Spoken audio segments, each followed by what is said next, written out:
Bien, de nuevo otra vez con vosotros en estas interesantes lecciones. Ya llevamos unas cuantas semanas donde hemos aprendido muchas cosas de este libro de Deuteronomio. Así que vamos hacia adelante, ¿correcto? Muy bien. Y yo quiero comenzar con una pregunta que le voy a hacer a Antonio para que me responda. ¿Qué es lo que hace grande a una nación según el pensamiento de Dios? Bueno, el concepto de grandeza, en general las personas queremos ser grandes, los países, las naciones también quieren ser grandes, ¿no? Pero la palabra de Dios lo dice muy claro, la justicia engrandece a las naciones, la justicia. Y claro, en el caso del libro donde estamos ahora estudiando, pues en el capítulo 4 de Deuteronomio dice, ahora pues, oh Israel, el versículo 1, dice, ahora pues, oh Israel, oye los estatutos y decretos que yo os enseño para que los ejecutéis. Y eso es lo que tenía que hacer grande a la nación judía, ¿no? El término grande, desde luego, hay algunos textos bíblicos, ¿verdad?, que recordamos. Por ejemplo, a mí uno que me gusta mucho es referido a Juan el Bautista, ¿no? Cuando dice el texto que iba a ser grande a los ojos de Dios, ¿verdad? Y tenemos otros textos, ¿no? Por ejemplo, la referencia a los mandamientos, el que cumpla estos mandamientos muy pequeños, ¿cómo será llamado? Grande en el reino de los cielos, ¿verdad? Bueno, pues lo que quería el Señor es que a través de esos mandamientos que marcaban una pauta social, una pauta de trato al extranjero, una pauta espiritual muy diferente a las naciones que les rodeaban, pues que finalmente se pudiese cumplir lo que Él establece aquí, ¿verdad? Cuando dice en el versículo 6, guardadlos pues y ponedlos por obra, porque esta es vuestra sabiduría y vuestra inteligencia ante los ojos de los pueblos, los cuales oirán todos estos estatutos y dirán, ciertamente, pueblo sabio y entendido, nación grande es esta. Qué bonito, ¿no? Que es cuando uno profundiza en los versículos, como tú muy bien has hecho, aunque a mí también me llama mucho la atención que hay una Shema en el capítulo 4, versículo 1. Empieza, oye los estatutos y decretos, ¿no? El pon atención, mira, es el oye, el Shema, obedece, todo esto. Es bueno saber que el Señor iba inspirando a Moisés para que repitiera una y otra vez el concepto de la Shema, que aparece bastantes veces en el libro de Deuteronomio. Por lo que estás diciendo, Molly, a mí hay un texto también que me gusta muchísimo en Hebreos, porque tenemos varios textos, ¿verdad? Prestad atención a mi voz, etcétera, ¿no? O sea, se escucha. Pero hay en Hebreos un texto que a mí personalmente es que me gusta muchísimo. Es Hebreos 2 y dice así. Por tanto, debemos prestar mucha mayor atención. Es de un énfasis permanente, ¿verdad? Debemos prestar mucha mayor atención a las cosas que hemos oído para que no marchemos a la deriva. Y lo que quería Dios, ¿verdad?, era conducir a su pueblo no por derivas, ¿verdad?, no por aquí por allá. Nos meteríamos ahora también en esto, ¿no? Cuando Pablo le decía a sus amigos, presta atención empleando aquellas palabras de Deuteronomio. Sí. Bueno, yo creo que hay una cosa que Dios sabe muy bien de los seres humanos, es que tenemos tendencia a olvidar.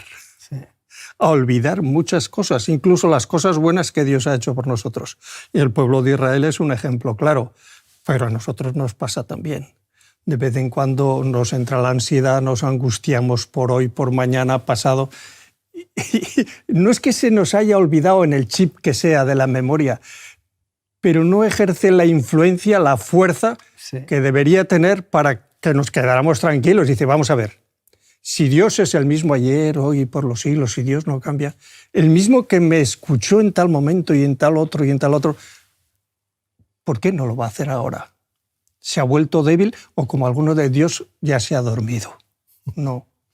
En vez de decir Dios ha muerto, Dios está dormido y no le preocupa mucho lo que pasa a los hombres. Ya viene de la historia de Platón, del acto puro y todo.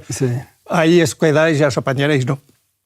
Entonces, yo creo que Dios nos insiste en un vocabulario muy humano. Acuérdate, como el mandamiento del sábado, oye, escucha atentamente, no se te olvide.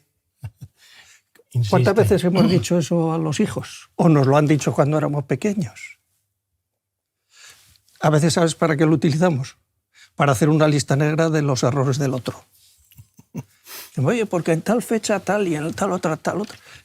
Eso Dios no lo hace con nosotros, afortunadamente. Perdona y olvida. Sí, no, por lo menos no lo recuerda ya, no lo manifiesta, no nos quiere nunca humillar, pero sí nos llama la atención para decir, estate atento, ¿eh?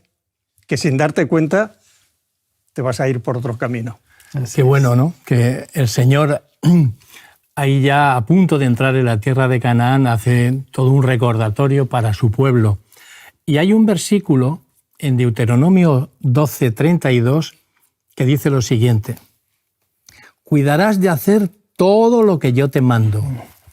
No añadirás a ello, ni de ello quitarás. Volvemos otra vez al, mira lo que te digo.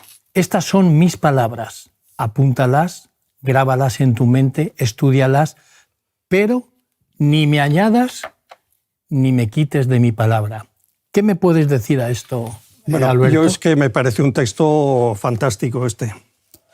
Primero por la afirmación que hace en el versículo 12:32 en es el versículo 12:32, que es el leído. último, dice, cuidarás de hacer, o sea, pondrás atención de hacer, no dice casi todo. No.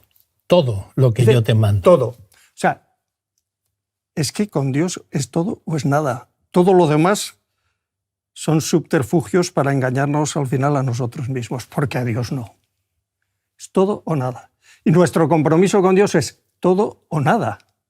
Con la ley, con los mandamientos, con los estatutos y como veremos más adelante con sus consejos de alimentación y tantas cosas. Es todo o nada.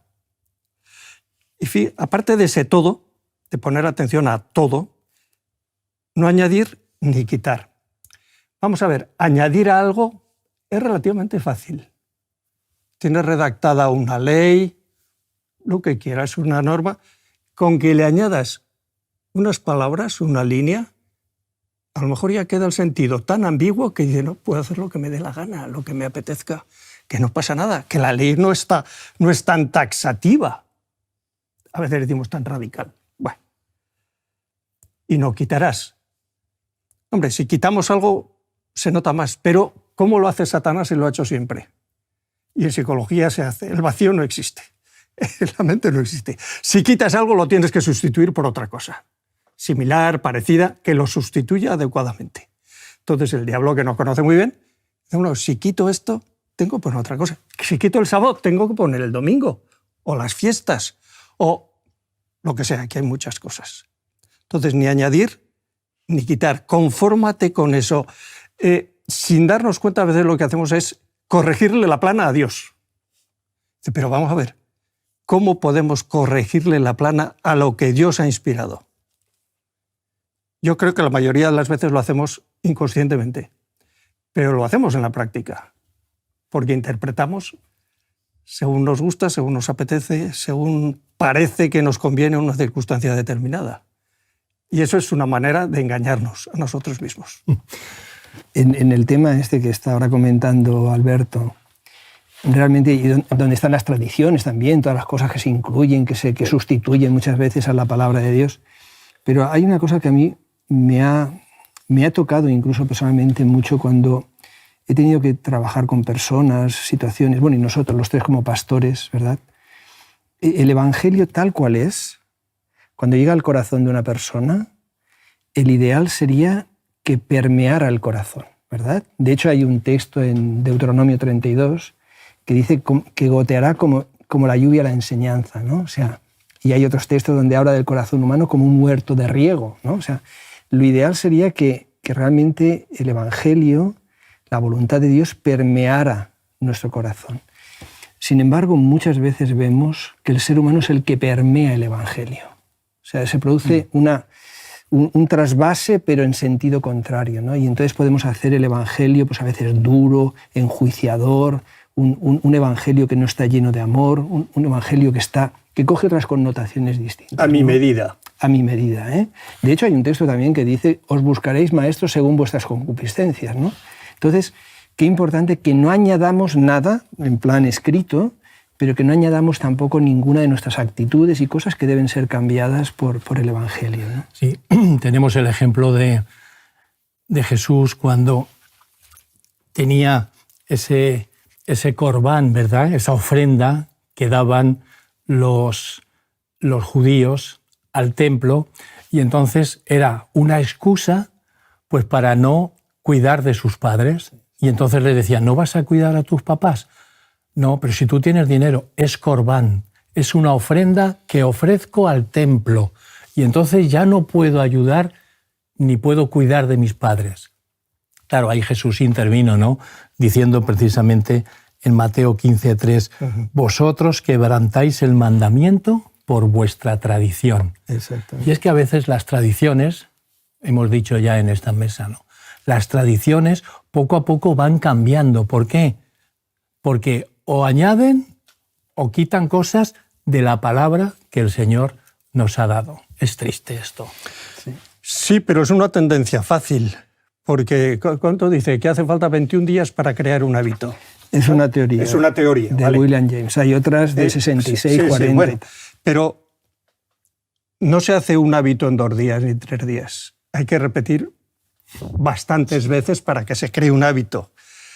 Pero con las tradiciones que heredamos, que hemos mamado desde pequeños en nuestra casa o en nuestro círculo cultural más próximo, luchar contra eso a veces es muy difícil.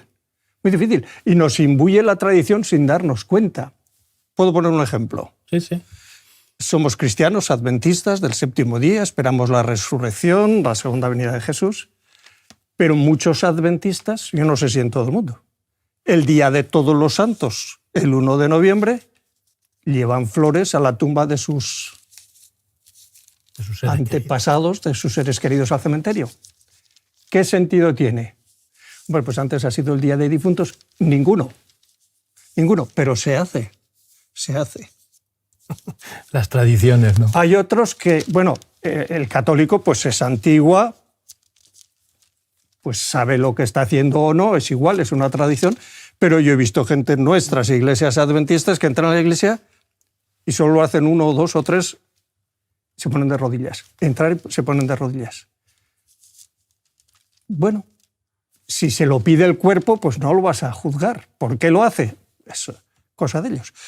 Pero ¿de dónde viene esa costumbre? No, es que para adorar a Dios hay que estar de rodillas. A mí alguno me ha dicho, no, es que cuando adoras a Dios te tienen que hacer mal las rodillas. Hasta que no te hacen mal, todavía no has empezado a hacer oración. Digo, pero hombre, eso viene de los cilicios y de las órdenes monásticas y todas esas cosas que en los conventos hacían lo que hacían en los monasterios. Digo, pero estamos mucho más influidos por las tradiciones de nuestro entorno de lo que nos parece.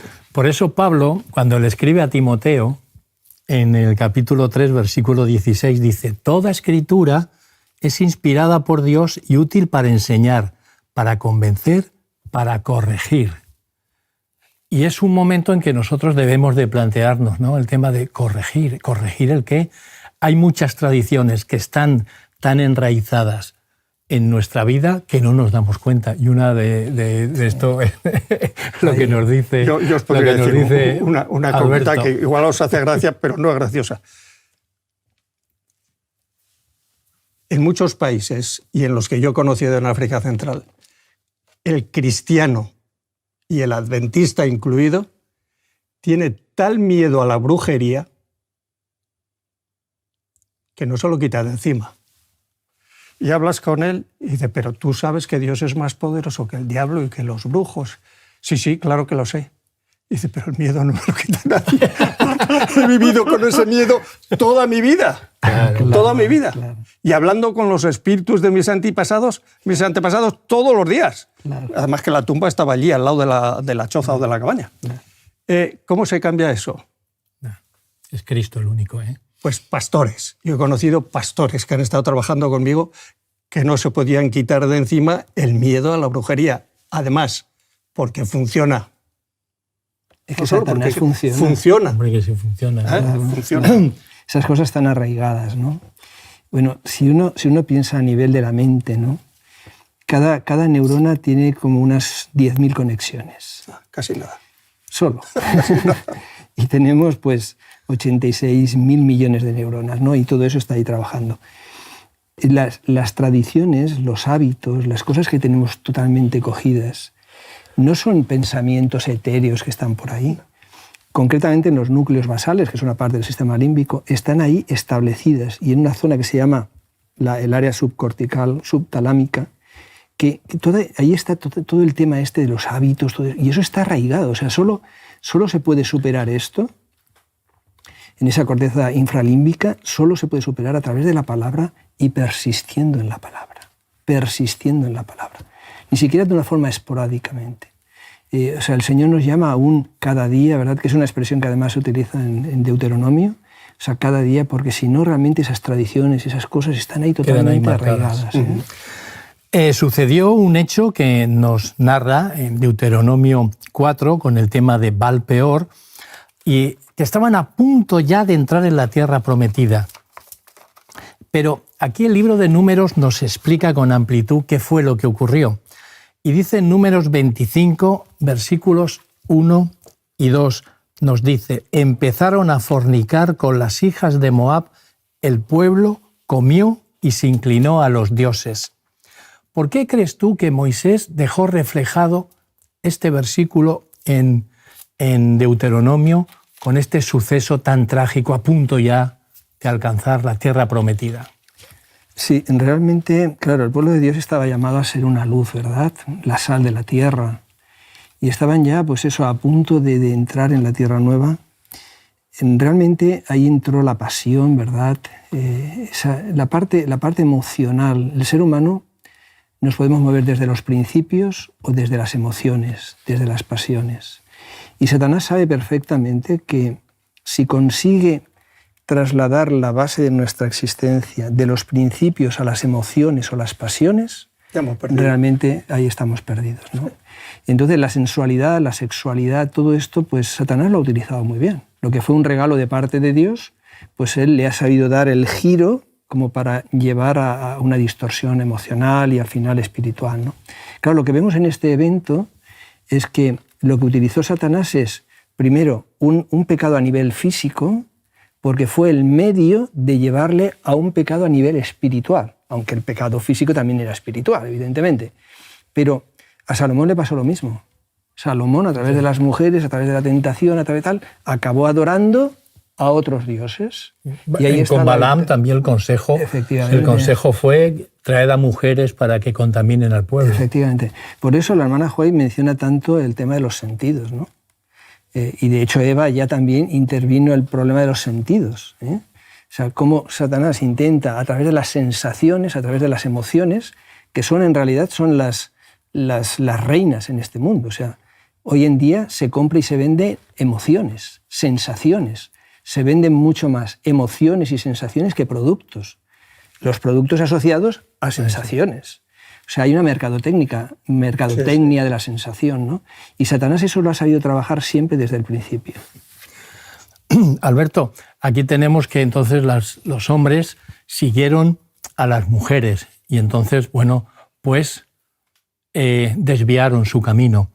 Pero vuelve otra vez a decir Deuteronomio 4:4, dice: mas vosotros que seguisteis a Jehová vuestro Dios, todos estáis vivos hoy.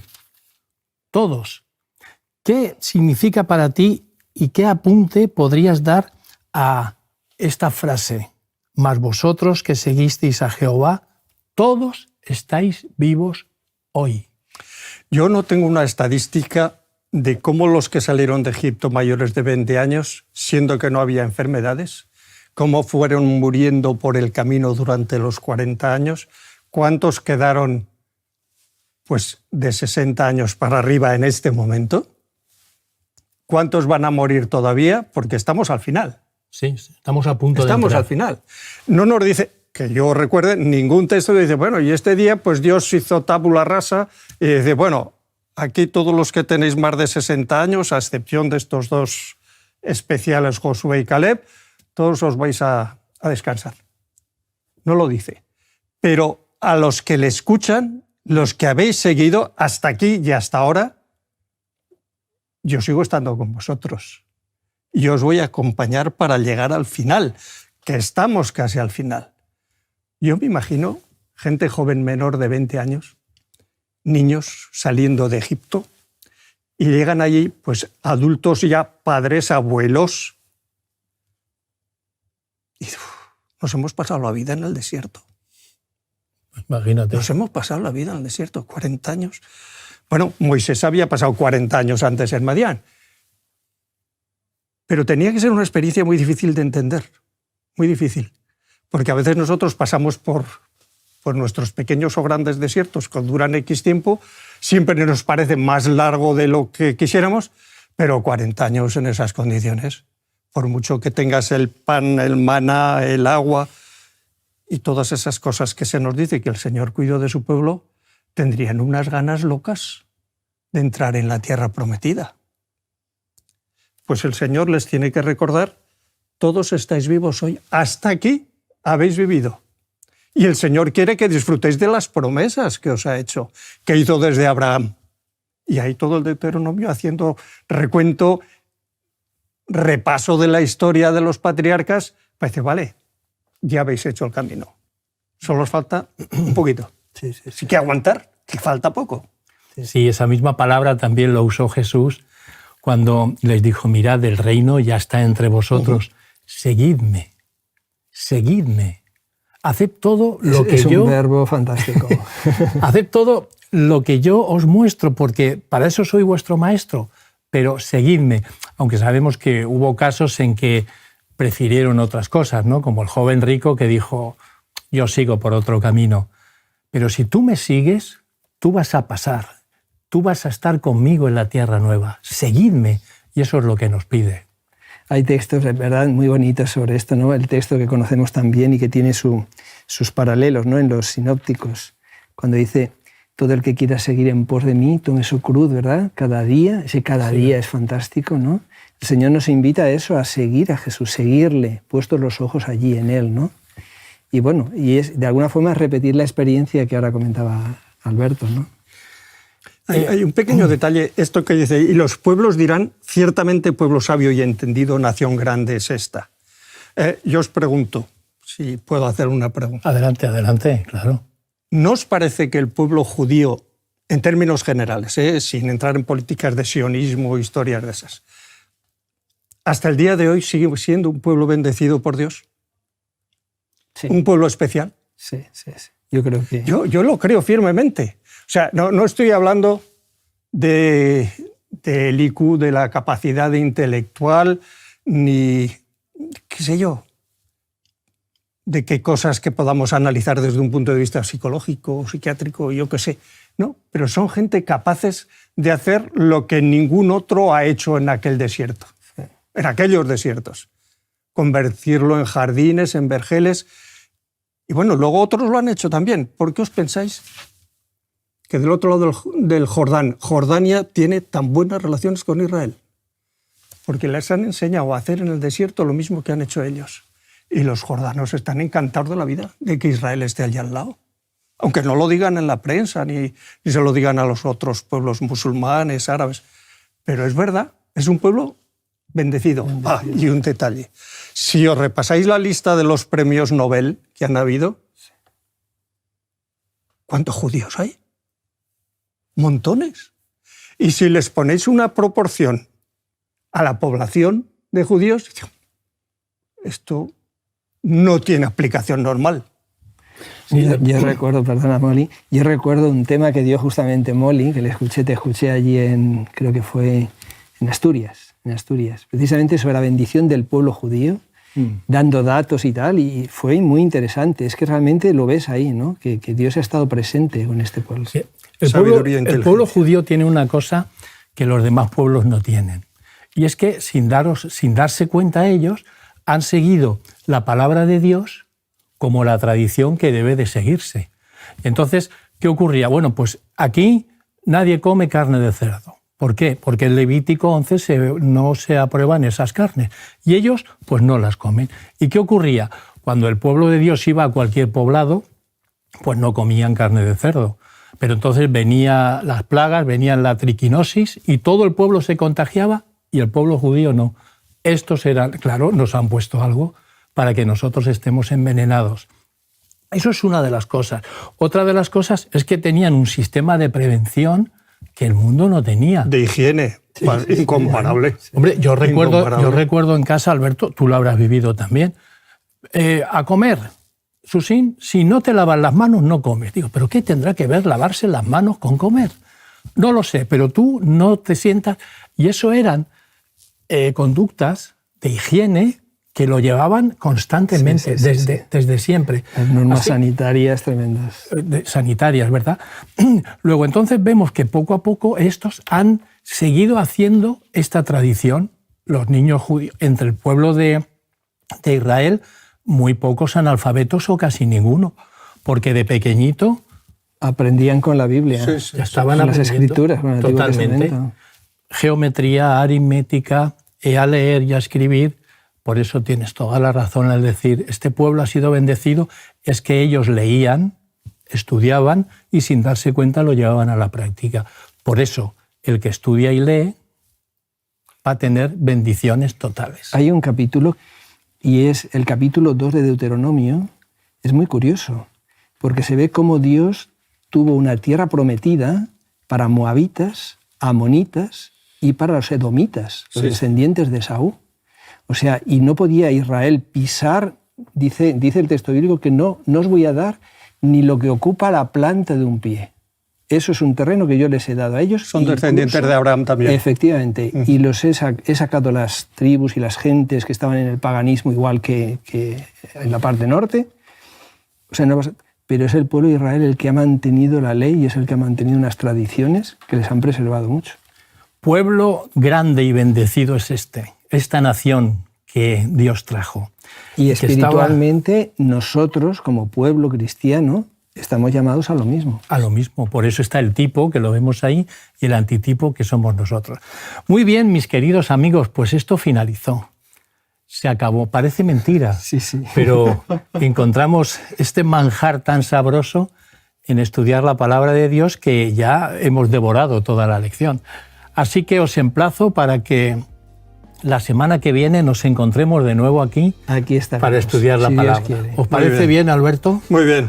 Y a todos nuestros amigos también. Así será. Nos vemos, amigos. Muy bien.